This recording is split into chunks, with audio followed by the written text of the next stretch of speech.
Hi guys, I'm Trofman from OverClocking-TV. We're at the HWBOT anniversary event, and I'm here right with Dino from Australia. Hey, hi guys. So we have been here for 4 days at this event. So what do you think about this kind of overclocking events? I love it. We do this a lot in Australia. So I run marketing in Australia for GWBOT, and I formed team.au many years ago. So we do workshops and we do these sort of overclocking events. Not in this scale, like obviously a lot more famous overclockers here, much bigger deal, which is fantastic. I love it. And you're still working for GWBOT. GWBOT was one of the sponsors though for this event. What do you think about having this kind of event more than competitions? Well, look, it's good to have both.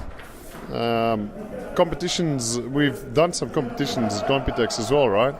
And GWBOT's done really well. We've got some fantastic products. That was very enjoyable, but it was time sensitive, a lot of pressure on guys. It's very difficult to enjoy an event like that, where this is much more relaxed. You know, you go at your own pace, and you know, some of the records that were broken here, it's not something that you would do in a live competition.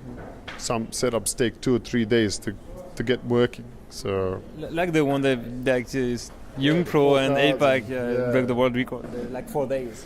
Absolutely.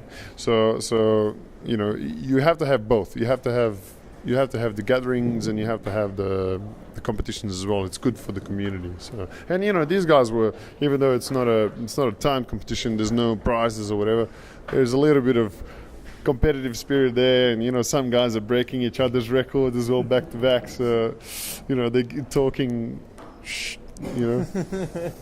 But that's actually quite nice to see so many good overclockers at the same place. You will definitely push for this kind of event in the near future, right?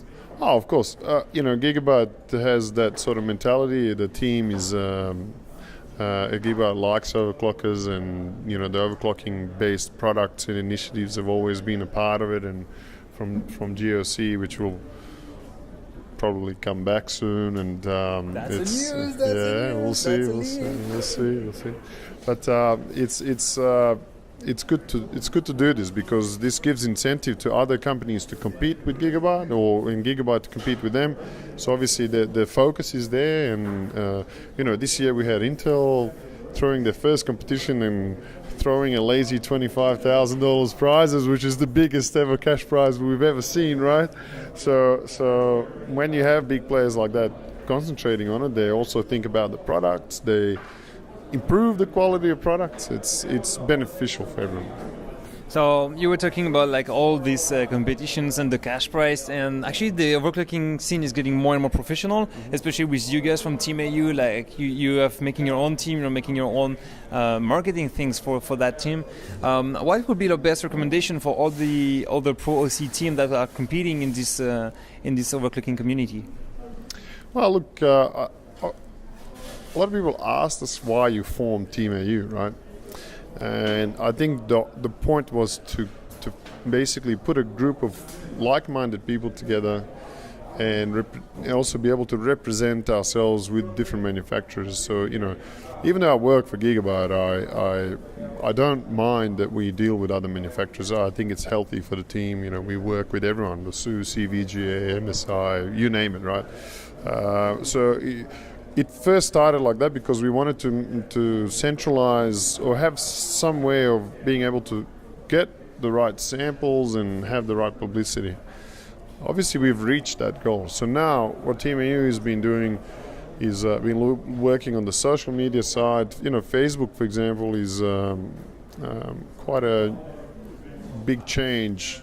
Forums, a lot of forums have kind of died off. Like they're not dead, but they're not as grand as they used to be. They're not just the same way, actually. They're more used like, oh, I need to put some content somewhere that's gonna stay. Yeah. It's not update anymore. That's right. So now that, and, you know, live streams, having good YouTube channel, having fun. We want to share what we are doing with the guys, so people can kind of see that it's an enjoyable hobby. It's not a boring hobby at all. Like it's, watching maybe can be boring if it's not in the right format, but it's actually quite enjoyable. You're spending time with your good friends and you're doing some crazy stuff or whatever. So that's what we try to kind of communicate to the guys out there, and I think it's quite infectious, and people want to do that themselves, and I'm glad that that's the case. And we have magazines in Australia and elsewhere as well, also covering these sort of events and stuff. So actually we won the HWBOT Country Cup last year, Australia. Actually everyone's sandbagging, but we won, so everyone was whining, and that's good. I like that. I like when people whinge, complain when you try and find some reason to kind of negate your success, right? But we won that. We're going to defend that. The magazines in Australia are actually quite interested in that. It's like a World Cup of overclocking, so they're like, oh yeah, we should sort of cover that and involve a larger community. Today we had like close to 2,000 people watching a live stream. Some random bunch of guys that they don't know anything about, and watching them overclock and stuff. That's amazing, right?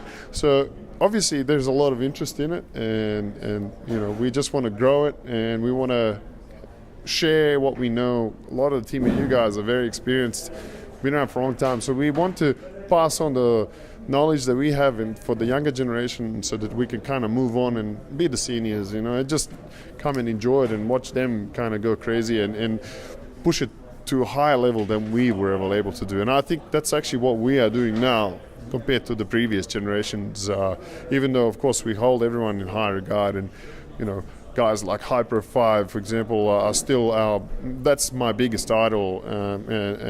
But in today's competitive world, there's a hell of a lot of Hyper 5s in this room. Guys that are capable of producing amazing scores, mod, tweak, just complete packages. There's a lot of guys like that now. So it's fantastic to see it, and it's going to get much bigger. I see a really good future in this sport. So. You did mention that there was a lot of people watching, and that's actually you were pushing to make overclocking like a kind of e-sport. What do you think would be like necessary to have on the live to make it interesting? That can be like the commentary, the feedback screen, or like interesting stuff going on and explaining what's going on the live stuff.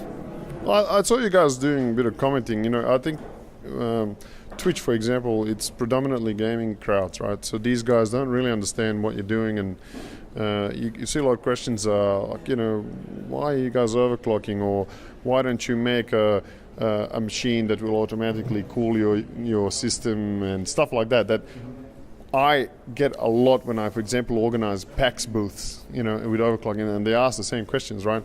So it's just a matter of it's all about educating people that are unaware of what we're doing. But also, we actually discussed a lot of this sort of stuff, right? Off camera and privately, where we'll try and make a cool format to follow competitions. And I think everyone is trying to narrow it down. And I think we've kind of got some good ideas now. So that's the focus, I think, next year, or this year, next year, for you guys, for HWBOT, for team.au, for a lot of guys. We'll try and work out a cool format so we can sort of make it a bit more sexy and have some really good people talk about some really interesting things, commenting, and also just generally educating people in these live streams and stuff to learn about the overclocking.